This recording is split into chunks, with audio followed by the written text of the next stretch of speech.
The electricity of truth. Truth does not always arrive gently.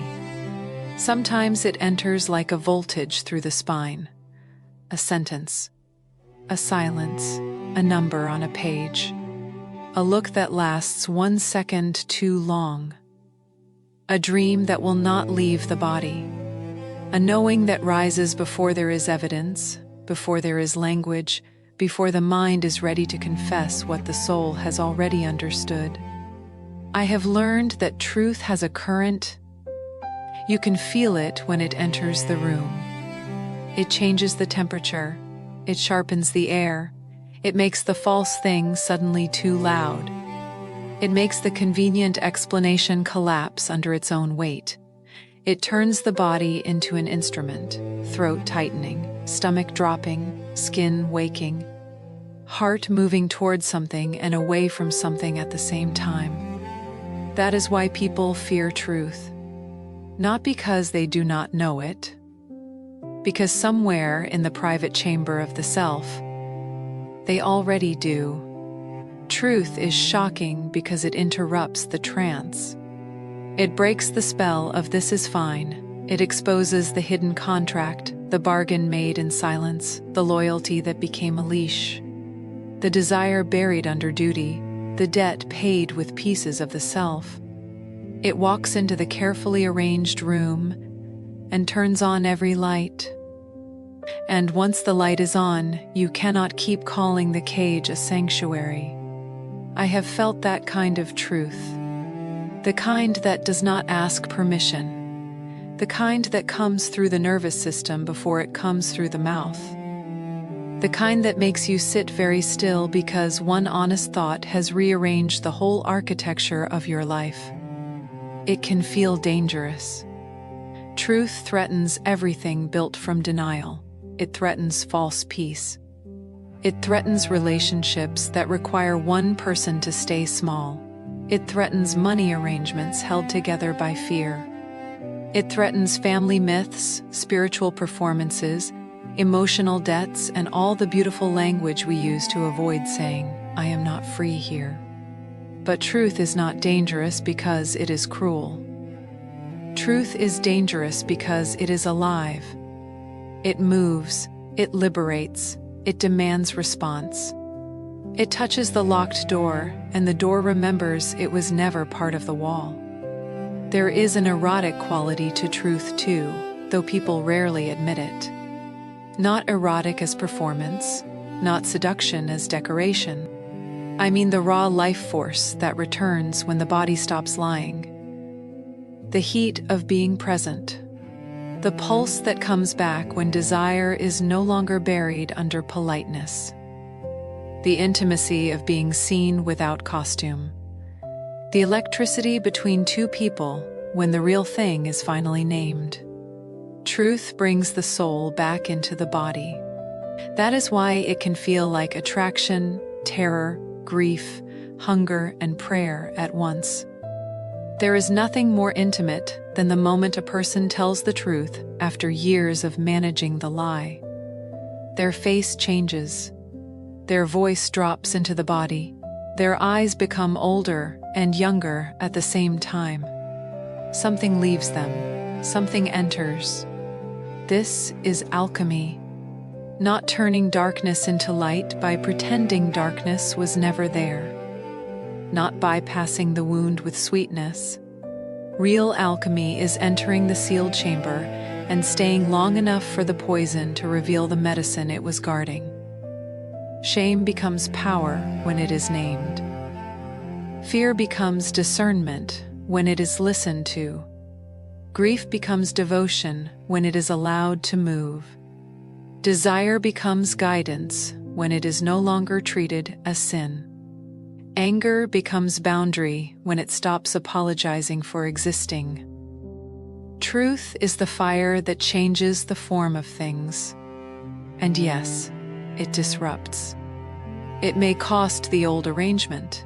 It may end the conversation as it has always been.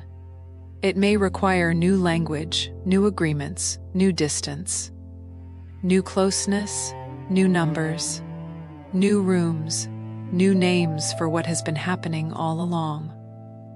But disruption is not the same as destruction. Sometimes disruption is the soul refusing to remain encrypted. Sometimes the life breaks open because the truth needs air. I do not believe every impulse is truth. I do not worship chaos. I have seen people mistake urgency for intuition, chemistry for destiny, fear for prophecy. Not every lightning strike is guidance. Not every revelation should be obeyed in the first hour it arrives. Truth has electricity, yes, but it also has gravity. Real truth does not only excite the nervous system, it settles something deeper. Even when it terrifies you, some ancient part of you exhales because the war against knowing is over. That is how I recognize it. Truth may shake me, but it does not fragment me. Truth may frighten me, but it does not require me to abandon myself. Truth may change everything, but it brings me closer to the center. The false signal scatters. The true signal clarifies. And in this age, when everyone is broadcasting, when language is multiplying, when machines can mimic voices and fear can dress itself as certainty, the sacred work is not to believe every message. The sacred work is to become clean enough inside to feel the difference, to know when the body is warning and when it is remembering, to know when the mind is spiraling and when it is perceiving, to know when a bond is intimate and when it is entangled, to know when silence is wisdom and when silence is self-betrayal. This is the threshold I keep meeting, fear on one side, freedom on the other, and truth standing between them like a live wire. I have spent parts of my life afraid of what would happen if I said the true thing. Would I lose love? Would I lose safety? Would I lose the role that made me valuable? Would I become too much? Would the ground disappear? But I have learned that the ground built on self-abandonment was never ground. It was a stage. And truth, holy truth, eventually refuses to keep performing. There is holiness in that refusal. There is holiness in the first honest breath after a lifetime of holding it. There is holiness in the boundary spoken with a trembling voice. There is holiness in the confession that frees both people from the theater. There is holiness in saying, "This hurt me, this matters, this is mine, this is not mine, I want, I know, I am done, I am here."